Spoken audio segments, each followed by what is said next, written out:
Ninja. So what we are going to do really quickly is we'll break down how the script works. And I'll do it with you guys. What I want you to do is add to it or ask questions. And you guys have been training this stuff for at least 10 plus years now, so you'll be the best one to ask questions with it all. Or some for 4 or 5 years, less and more so. Because we get a lot of questions about how the script works. And the script is really one big look at perception. So if we look at it in the way of a person here, and we look at that as the future or everyday life, and we look at the torture happening up here, and we look at, let's say, the campfire here, and then here we have 10 years ago or 22 hours ago.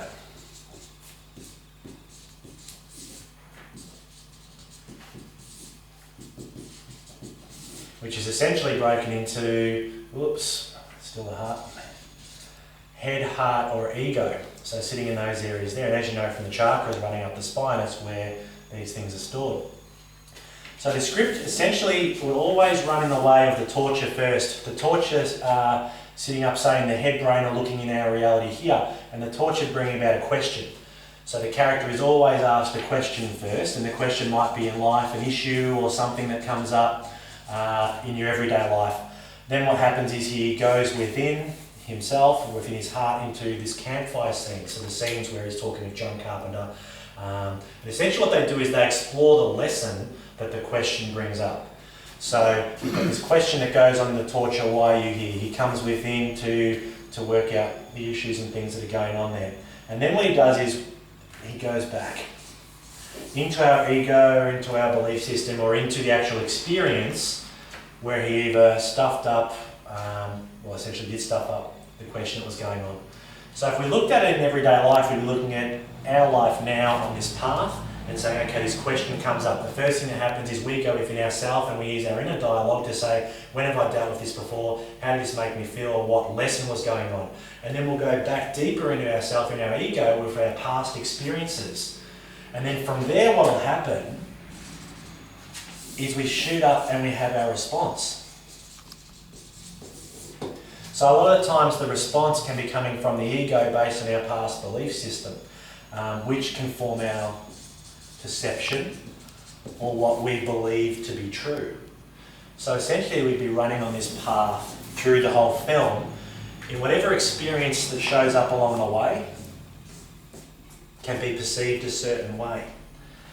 Now what our character does during the course of the film is he has to uncover his perception or his belief system to work out if what was going on here 10 years ago or when things were going on 22 hours ago. So essentially his perception is distorted and his belief system of how he came to be here, and etc, etc, and that is what's stopping him from being able to achieve, or in this case even remember, his mission. So see how it's very much the same as how we would look at things in a ninja kind of way, or even a life kind of way, is that these questions come up along the way, we go within ourselves, and then we, based on experience, which boom, shoots out our projection of what we believe to be true, which, as we know, might not be the case. Now, that's the idea behind the film. And what the film does is it explores perception of every character. So every character that the ninja encounters, there's some very key words that are said in the film. And one of those is we all have the power to choose. So along this way we have the power of choice. We can all make our own decisions. The other important one in there is it will all make sense at the right time. But more importantly as well is when it talks about the immovable heart, being able, it's one good thing to be a good person. But can you maintain and be a good person right through to the end? So throughout all of these experiences and things that show up along the way, they can turn you into a good person, or it can shape you into a bad person based on the choices that you make. And this is what the immovable heart is all about. So you'll meet Balaz's character here, which is played by Johnny Balaz, and you see he encounters Reeve, the ninja, in his form. He has to make his choice and decisions, and he also has to assess within himself. By the end of the film, essentially he's assessing and saying, okay, this is a guy that's bound by the rules. by the end of the film, he has to take charge and step up as a leader and say, this is the way we're going to do it. And that's where his character arcs. When we look at the Sarah Carpenter character, you look at someone who's trapped in this ego and perception of how things she perceives them to be. And she'll either get over that or she won't get over it. We won't ruin it for all the characters, but every character actually goes on an arc like this throughout the story. And the arc is they can either get rid of or lose the stuff they need to lose to go forward and be able to achieve their goal, or they don't lose the stuff, they become a bad person. We look at the torturer. He's a great one. So the torturer the whole time is in this belief of his past experiences where he's tortured everyone and this will be a piece of cake. His journey through the film is he's to torture the main character.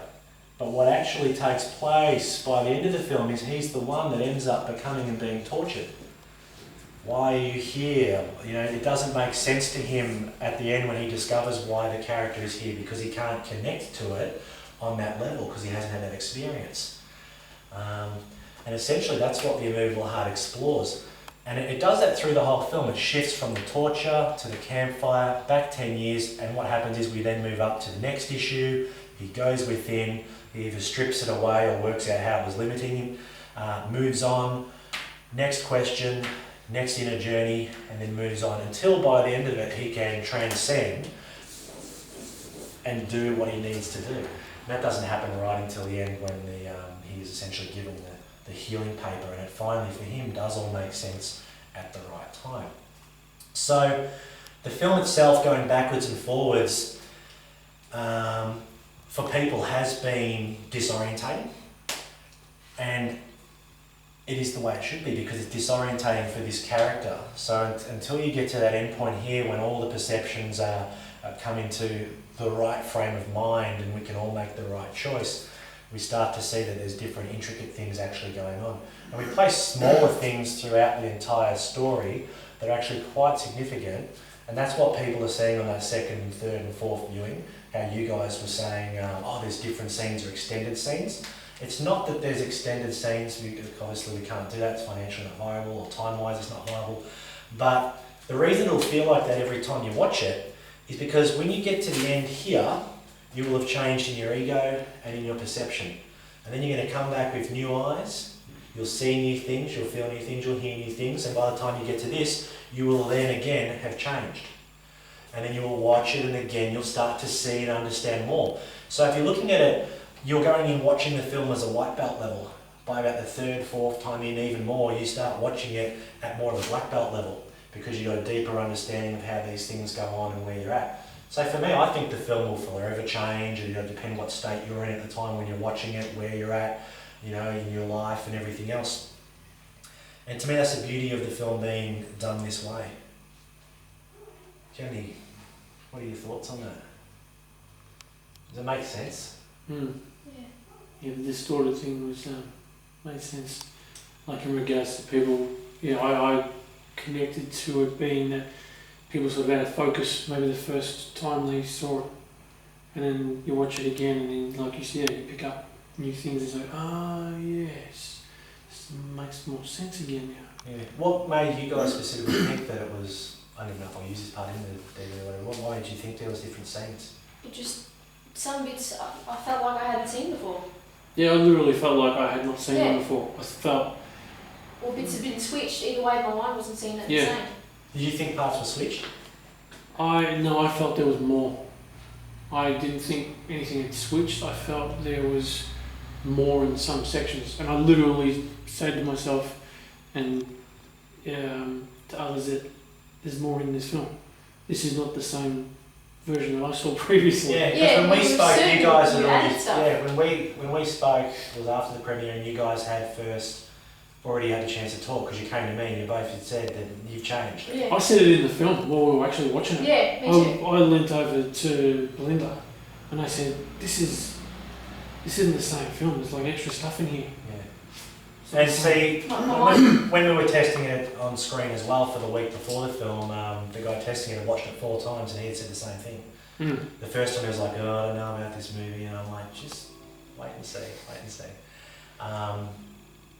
To me, that's been really special. I didn't expect that. I didn't expect you guys and people to be consciously saying it's longer or it's changed. I knew people would need to be taken through the levels of it because everything is, as you know, strategically placed and it will make sense at the right time. But still, whether that's for everyone or not is, we leave it up to them. Yeah, the film was a journey in that, you don't have all the answers all the way through, and in the end, it provides the answers. Yeah. So to me, watching it for the first time, it was good to watch it, but you were watching, it's like a mini-series. They don't give you all the answers in a television mini-series. One episode gives you a piece of the puzzle, and it's like any mini-series, like your Revenge, your Losts, and all those sorts of TV shows, they should give you a piece of the puzzle.